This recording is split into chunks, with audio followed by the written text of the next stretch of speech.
Your thumb moves before you even decide to move it. You unlock your phone. No notification. No reason. You just felt like checking. But the real answer for why you did that is far stranger than boredom. It goes back 2 million years, long before screens, long before language even. Your brain was built by a world where checking your surroundings kept you alive, and it never got the memo that the world changed. Picture an early human standing at the edge of a grassland. She hears a rustle in the grass. She does not know if it is wind or a predator. So she checks. Every few minutes, without thinking, her eyes scan the horizon. The ones who checked survived. The ones who did not often did not get a second chance. Over hundreds of thousands of years, that checking behavior got written into the wiring of the human brain. It became automatic. It became the default state of being alive. Now fast forward to today. There is no lion in the grass. There is only a small glass rectangle in your pocket.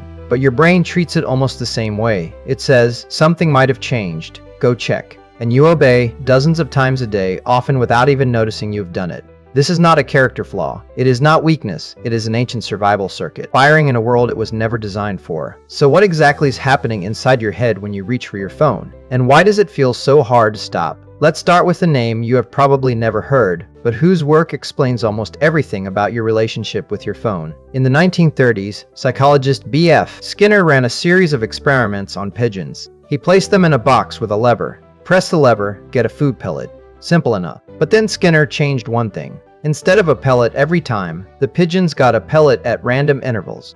Sometimes after one press, sometimes after 20. Something strange happened. The pigeons did not press the lever less because the reward was unpredictable. They pressed it more, obsessively more. Unpredictable rewards, it turns out, are far more addictive than predictable ones. Psychologists call this variable ratio reinforcement. Your brain is wired to chase uncertainty, not certainty. Now think about your phone. Every time you check it, you do not know what you will find. Maybe a message, maybe nothing, maybe a like on a photo you posted an hour ago, maybe silence. That unpredictability is not an accident of design. It mirrors Skinner's pigeon box almost perfectly. Your phone is, in a very real sense, a lever, and you are pulling it. But why does your brain crave that uncertainty so badly in the first place? For that, we have to go back to foraging. Anthropologists studying hunter-gatherer societies, including work by researcher Kristen Hawkes on foraging behavior among the Hadza people of Tanzania, have found something remarkable. Human foraging is not random wandering. It follows a mathematical pattern found throughout nature, called a Levy walk. Short searches in one area, then, occasionally, a longer jump to a completely new area, hoping for a bigger payoff. This pattern shows up in sharks hunting for fish. It shows up in bees searching for flowers. And it shows up in humans searching for food across the savannah. The brain evolved to expect that some searches will be small and local, and some searches, every so often, will strike something unexpectedly rich.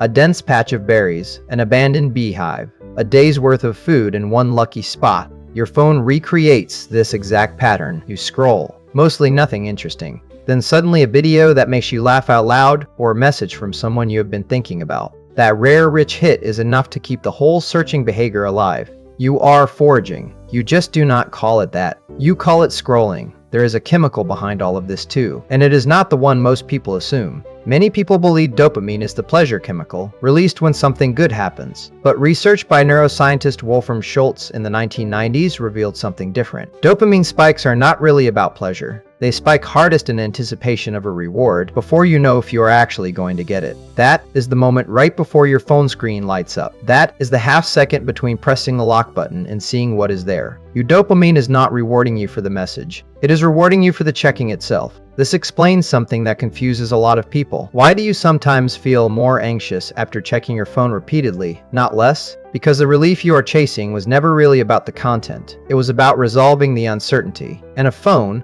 unlike a grassland, is built to generate infinite new uncertainty. There is always one more app, one more feed, one more thing that might have changed since you last looked. Your ancestors' checking behavior had a natural limit. Eventually she scanned the horizon, saw nothing, and her nervous system calmed down. The threat search had an endpoint. Your phone does not work that way. Every check opens a door to another possible check. There is no horizon to fully scan. There is no moment where your ancient alarm system can fully stand down. Think about how strange this actually is. You are using a piece of technology built in the last 20 years, using a brain circuit built over 2 million years, to solve a problem that no longer exists. Your ancestors checked their environment to survive physical danger. You check your phone to survive a completely different kind of threat. Missing something. Being left out. Falling behind. The stimulus changed completely.